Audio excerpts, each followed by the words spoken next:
I will be honest, I was debating with myself if I'm going to stream today because I was watching Wendy Goon and Meat Canyon read the Left Right game part 2, and I'm like 2 hours in, and part of me was like, I kind of want to watch more, but I need to stream. I was these close to just be like, I'm sorry guys, I'm sorry guys, but today I won't, but I didn't do it. Because at the end, we are also this close to reaching the 1900s, so no, I don't want to be the reason, I don't want to be my own reason to fuck that up. Because next weekend we'll get to it. So yeah. Arcade machine is our next one. Look at that. Is that... That looks like something I played? But it might be wrong, it might just be... Yeah, very Space Invaders, huh? Safe. SCP-1881 is to be kept unplugged in a regular storeroom. The direct testing of the item is restricted to D classes, which are to be interviewed weekly regarding potential after effects. SCP-1881 is an arcade machine of early 80s design. The design is consistent with the redacted brand, but most identifying marks in the casting have been removed or painted over. A joystick and a single button are set on the console. A similar setup for a second player appears to have been removed.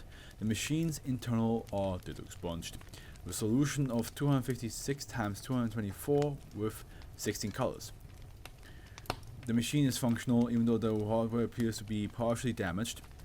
The screen frequently displays rendering glitches, a good section of the game's imaging and text are corrupted, and the sound often cracks and distorts.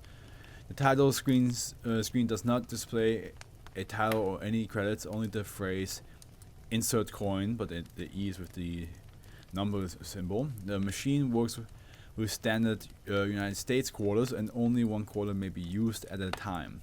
Once a quarter is inserted, SCP-1881 launches its game termed -B. -B is divided in stages, each of which has different rules of gameplay, and which succeed each other apparently at random.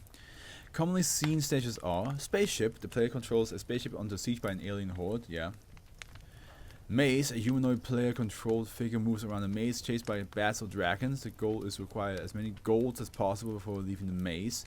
Insect. The player avatar is a diminutive insect-like creature that must work its way up a large structure while avoiding spiders and frogs.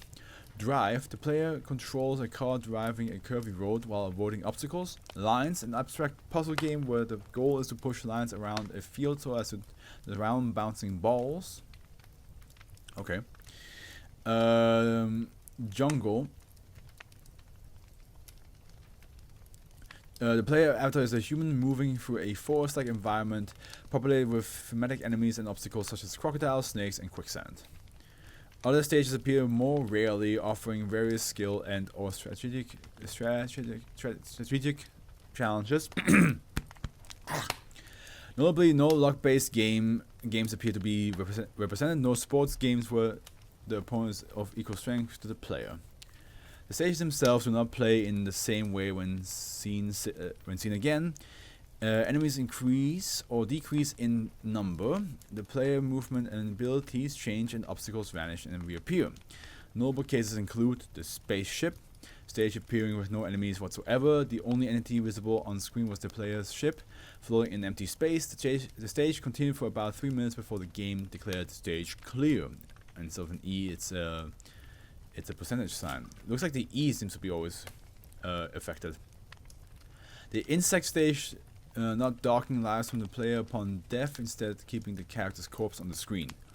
Reaching the top of the construction required assembling a mountain of the character's own corpses. Jungle stage.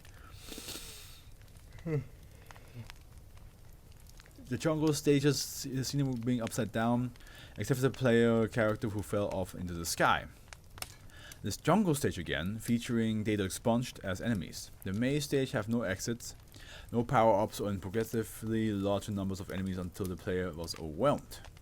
About 30% of -B players report lasting psychological effects afterwards in the form of nightmares related to its content and occasional visual/auditory hallucinations.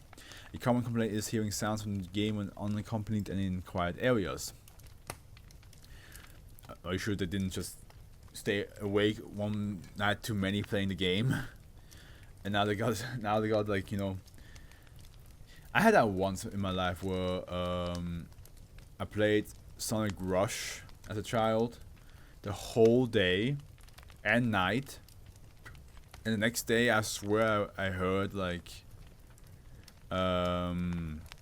sounds from the game like being heard, even though I wasn't playing it, but I heard it like all day. I was like the boost sound was happening. I was like, and the ring sounds, and I was like, what is happening? What, am I going nuts? One interviewed case who had access to SCP-188-1 before it was contained reported his home video game console would occasionally launch -B instead of whatever game was inserted. That must suck. Imagine you get like the newest freshest game. Oh god. Come on, buddy, work with me. But you get like the freshest game off the market, freshly bought, and then you get a 80s style, you know, 8-bit game that you might not even enjoy, to be honest. You might not even enjoy that one. That would suck. SCP-1881 was recovered in 1982 from an arcade in Iowa after a string of unexplained deaths of 7 teenagers, mostly males, called the Foundation attention. All the victims died in their sleep of respiratory arrest and/or cardiac arrest attack. None of the victims suffered from life-threatening conditions beforehand. Only 2 of the victims had a family history for heart conditions and 1 for epilepsy. Of note is that names of 5 of the victims match initials in the -B's high score screen. Those were the kids. They did it. They played that game way too long. Just like I did with Sonic Rush. They played it all day and night, and next thing you know, they're gone crazy.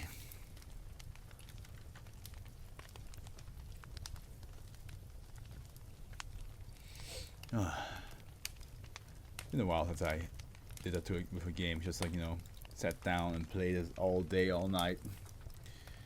I'm too busy switching between games now. Multiplayer and online, well, online and single player games.